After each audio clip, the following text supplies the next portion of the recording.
Hello, everyone. This is the Daily Dharma. My name is Dina. Thank you so much for joining. Today, it seems like we're going to have a few interruptions. I started the recording and I said a few things, and all of a sudden we've got the road grader going up and down our gravel road, which, if you are not familiar, they are loud. And then he started stalling out in front, and anyway, so I stopped the recording. Here we are again. And so, yeah, welcome all. So you can watch this video either as a timeless reading at any time. Since we're all general public here, we're all in different timelines, and we have different levels of preparation, different things working out, and the person that we each are, even if we're all sharing one timeline as viewers, then we're each dealing with a myriad of experiences and unique backgrounds and unique players in our lives. And so the theaters of our lives play out in different ways. And that's where we get this timeless energy coming into tarot and things of that nature. So when you find this, it's the time for you. So throughout the course of this year, we've been going through a number of upgrades, and various cards are showing those lessons again and again. And I just want to restart my smudge here. So particularly right now, I was telling the camera as I started that today because of a number of events and circumstance in my own life and just realizations and opportunities, and I feel this exponential gathering of momentum and visions that have been long held and believed and have maybe been stalled are really being talked about with spirit here. And yeah, take a moment and set your energies and intentions here with the sage we're putting out there. A couple deep breaths. There's a lot going on, and so yeah, some different circumstances are bringing us all to this moment here, and it's time for us to move beyond the safety and security of some old type of limiting belief or limiting circumstance. And success is right there. We kept getting the prosperity card earlier on in the readings, and I believe that we're being shown something incredible. So without further ado, let's get into some of the messages. I'm really excited to see what the cards have to talk about today. The only deck that I did shuffle and get some pre-cards laid out, the Tao Te Ching deck that I have here. Underneath the deck, we had number 6, and flying out, we had number 8. And so let's read the 8 first. Of course, 2024, if you haven't heard me say, or others, is a numerology year of the number 8. So 2024 equals 8. And so especially with the Lion's Gate and the Wheel of the Year, and I saw 333 in the previous recording, and now I'm seeing it again, which talks about self-possession, sovereignty, and some level of self-mastery, mastering a cycle and reclaiming a huge amount of your creative potential, which is the spark of life. That creative flow of energy is the spirit working its way through you. It's the light codes being integrated and broadcast out. So, number 8. The supreme good is like water, which nourishes all things without trying to. It is content with the low places that people disdain. Thus, it's like the Tao. In dwelling, live close to the ground. In thinking, keep to the simple. In conflict, be fair and generous. In governing, don't try to control. In work, do what you enjoy. In family life, be completely present. When you are content to be simply yourself and don't compare or compete, everybody will respect you.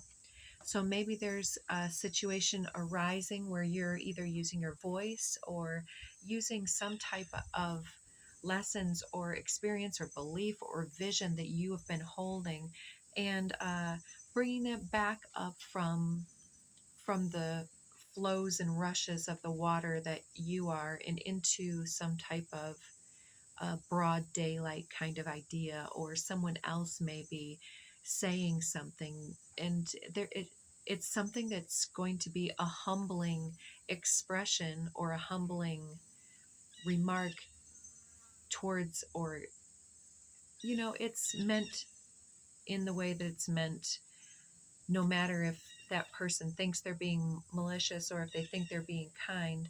The effect is always that the universe is in perfect time, timeless messages.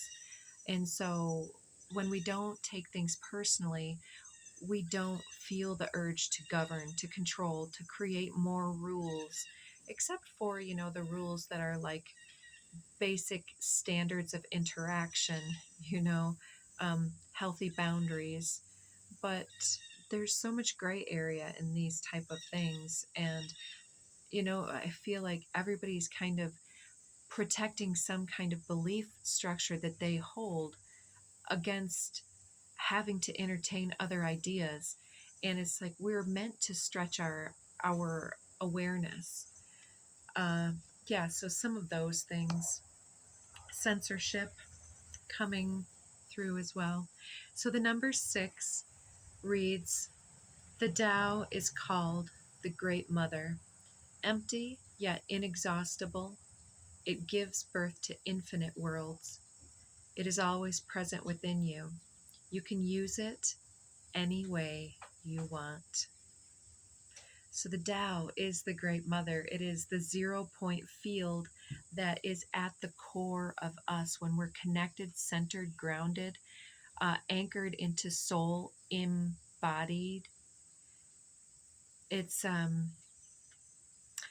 like talking about the molecule, or at the quantum level, there's more empty space, there's more zero, there's more multiplicity than even choice could pretend to create, because with every choice, there's additional multidimensional nuance. If you can follow the train of thought here, it's like the Tao is limitless, quantum is unfathomable. That is the divine yin dark energy that we are creating with and broadcasting here.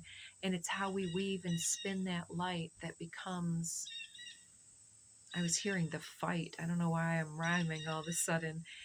So yeah, it's always present within you. It's that spark of light. It's the kundalini. It's the co-creative life force energy. And it's like we are the sacred snake charmers, calling that divine energy forth in the collective, one set of eyes and one set of ears and one set of feet at a time. One song, one musical note away. I don't know. I'm feeling a little bit nostalgic here all of a sudden. So yeah, it's always present within you. You can use it any way you want. Oh my gosh, look at what's on the bottom. Prosperity was under before I did my pre-shuffle, but I don't usually peek.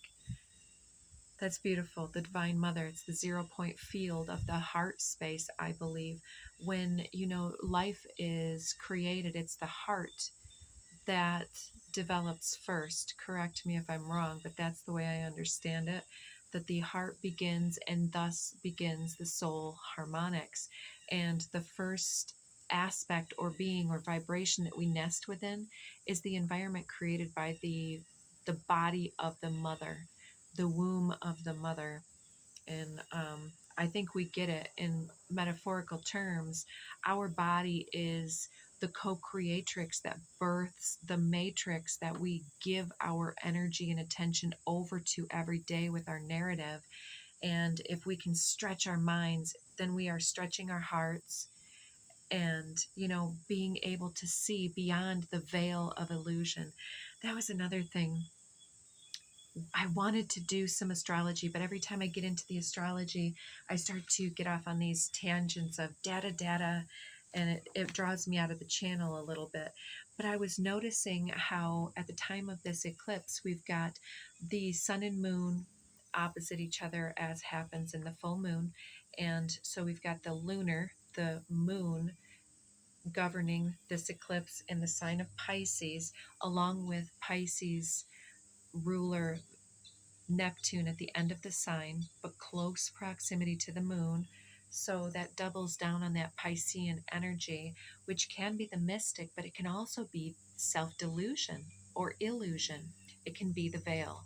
And the veil is there on purpose and it's important, right?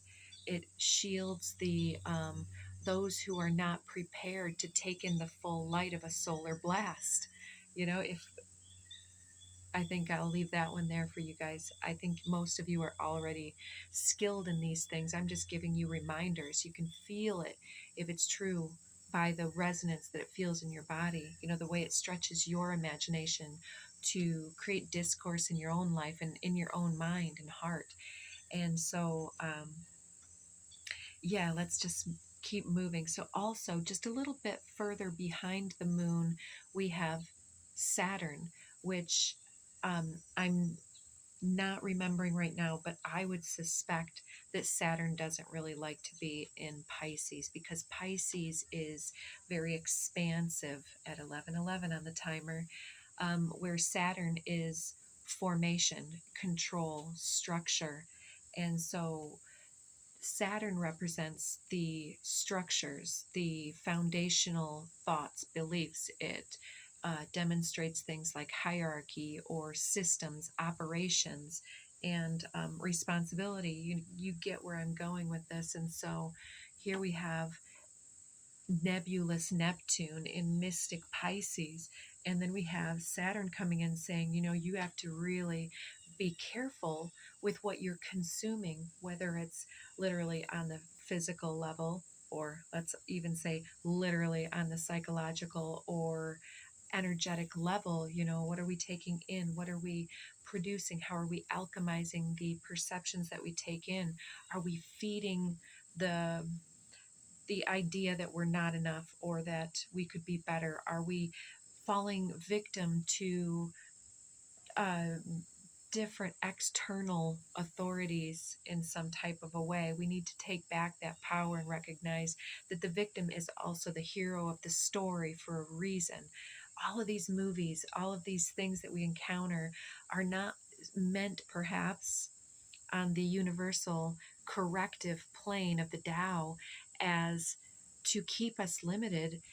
All of these energies are there to wake us up to the fact that we have a choice to either be complicit and join them or to try to beat them, sort of, by breaking through the illusion. So, anyways, a couple of Sabian symbols. So that leaves the sun over in Virgo, which the sun is actually a few degrees beyond Mercury. And so Mercury is a few degrees back. Um, and which one did I want to read? Okay.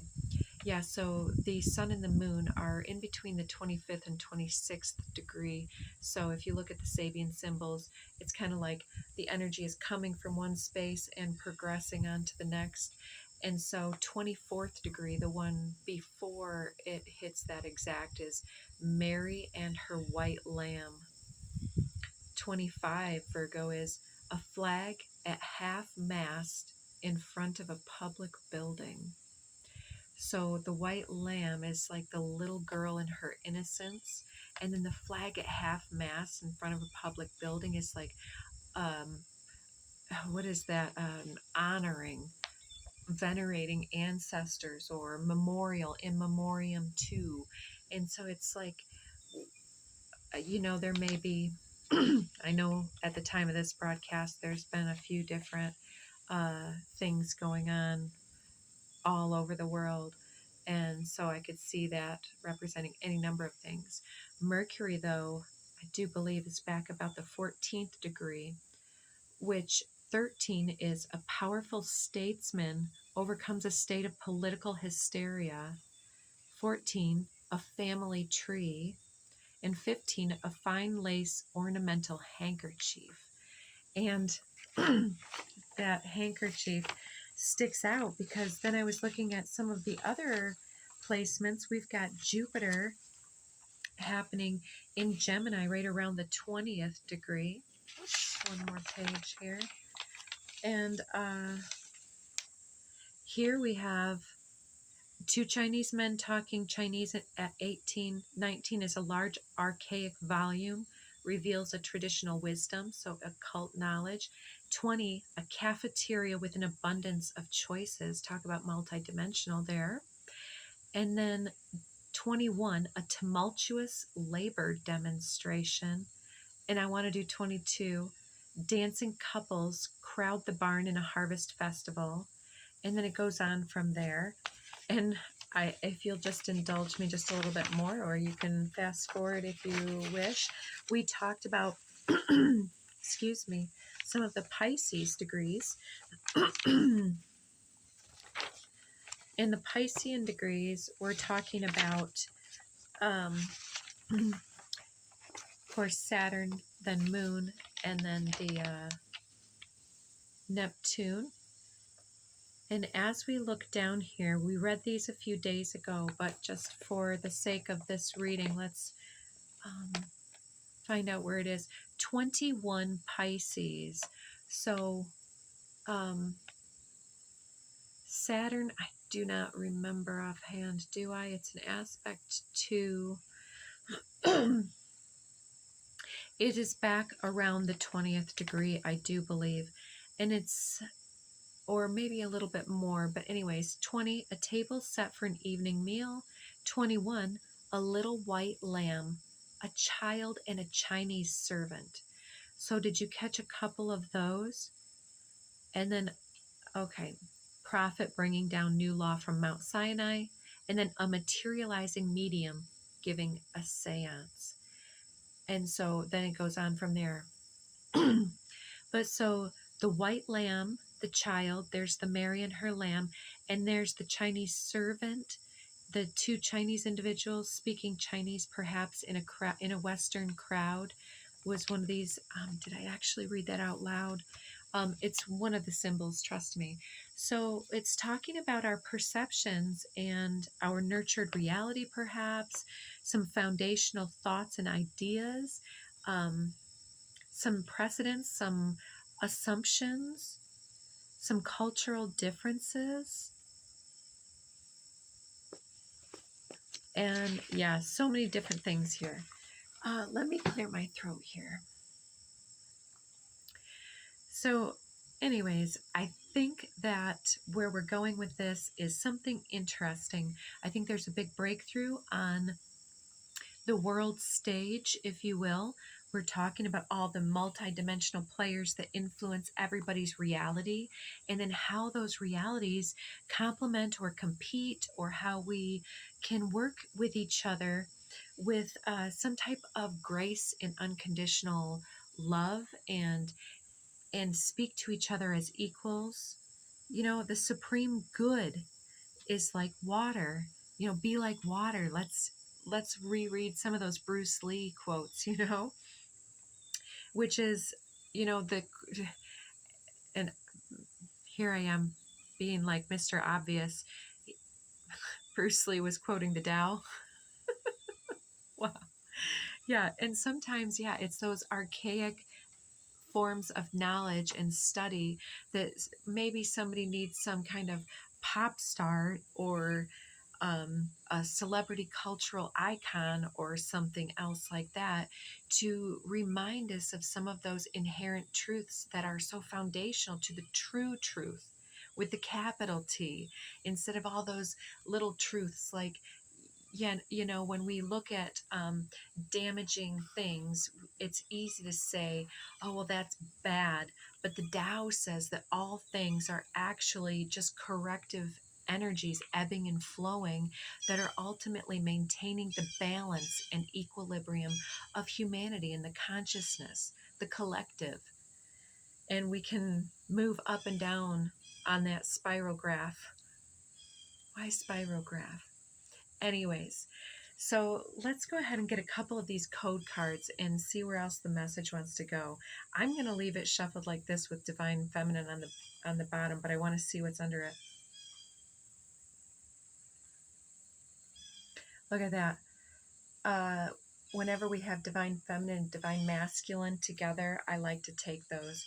So I'm going to put this little bundle off to the side. So I think that this is really talking about working with our joy and conceiving a reality from there. That's the integrated truth of how we can work with other people or continue to do infighting and dualistic thought and behaviors. I'm going to leave integration on the bottom. And there's prosperity and universal love. Yeah, I like that a lot. Let's have just a couple more. Now we have romantic love coming off the back. Throat chakra, what are we speaking into existence? Root chakra, anchoring those frequencies here into the real world, into our real life, walking our talk.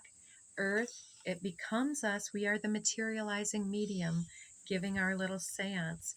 There's something emerging. Evidence of our manifestation is coming to the surface. And fertility, that's that return of the creative essence and life force energy. I think that's enough code cards. I just am jazzed up to get multiple decks today. And I was like pulling one out, and then I'm like, no, you. Oh, and you. So let's get a couple from the mixed shamanic decks here. I just saw 2121, which is a 3/3, 2 cards popping off here. So Feast of Plenty, choices and their consequence. Heart, Home, Compassion, and the Gatherer wanted to show themselves together. So I'll just kind of split that there. Under Feast of Plenty, Indian Cross, Galactic Mushroom, Beloved, Radical Acceptance, Eye of the Needle, Intentionality. Yeah, we're really breaking through a layer of acceptance versus judgment. And I believe that we're going to be seeing a lot of synergy across team divides, if you will. I believe that many of us that already have that foundational understanding of how programming and cognitive dissonance um, and duality work. I think that those of us that are working through those layers very consciously are going to start seeing evidence that others are breaking through in their own ways. It's going to reinforce our own faith, and then it's going to help us to, you know, I feel like there's this release of us being also other individuals that have been trying to control our own outer narrative. And now it's like bringing all that creative life force back to the self to actually create with our energy instead of to say, no, no, no, you're creating wrong. No, no, no, you've got this. And hey, I just want to be the awakener over here. You know, I'm not saying there's not a time and a place for that, but it can't be allowed to displace what we're here to build. You know, we're not here to necessarily be just the destroyer of false beliefs, but we're also meant to take those base resources and to create something beautiful for ourselves and others. So heart, home, compassion seems to be this awakened awareness. So now under this deck we have the Gatherer, Winter's Dream, Root Girl, and yeah, preparations come to fruition, repairing mind, body, spirit, horned cactus, resourcefulness, all showing themselves here. Interesting. But I'm going to let those fold back in, just giving context. Eyes of the eagle rising above the fray. That's exactly what I'm talking about, that spirograph, whatever that means. And I see this as my card for, you know, beginning to witness the light codes, to be able to see through that veil, through that laced handkerchief.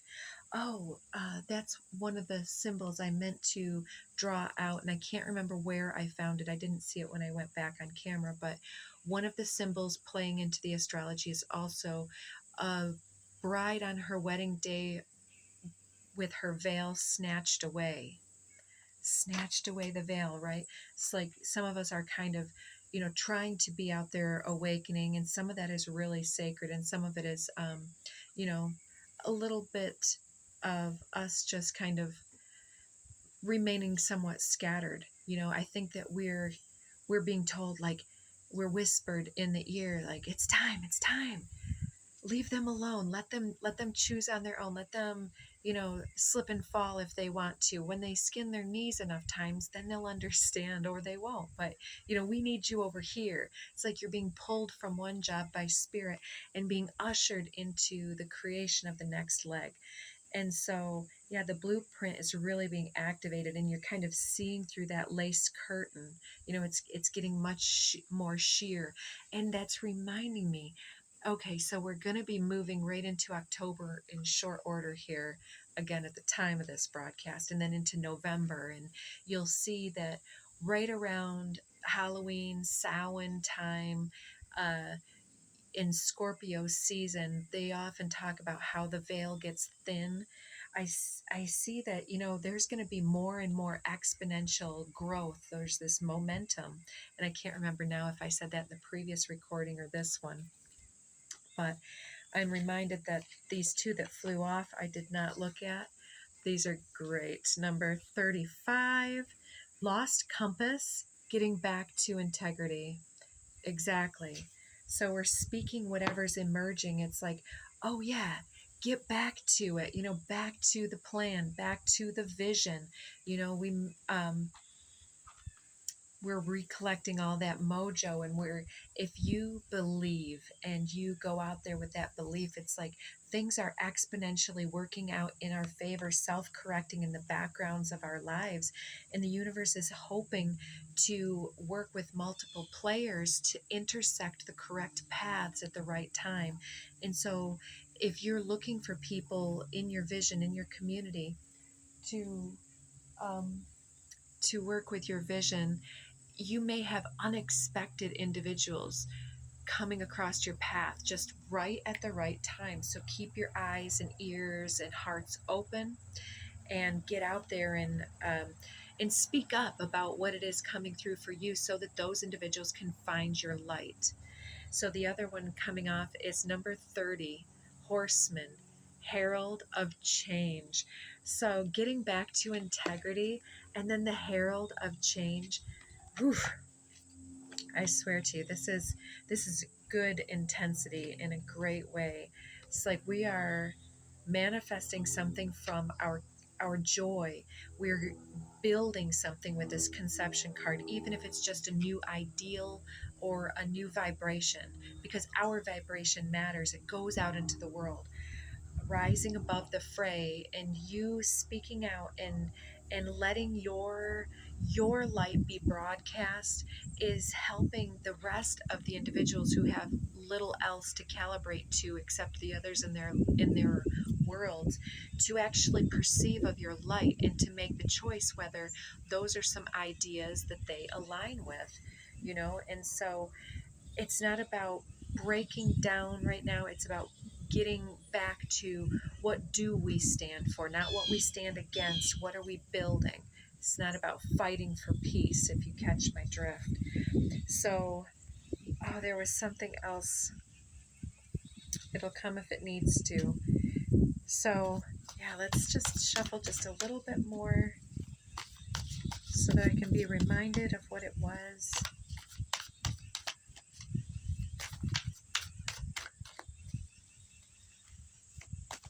Maybe we need to switch decks. We'll take this one. Gathering around the power of community. Yes. There's a community building activation going on, it seems. Orchestrated by the divine, by the upper worlds, upper realms. And then what's this? Dragon's Horde, protecting the future. And that's the Thunder card right there, peeking out from down below. It's like we're hearing the rumblings. We're seeing evidence of shifts and change. In the upper world with the sun, that's like the Sphinx, the great mystery coming through. Garden of Venus, rest and renewal. Yes.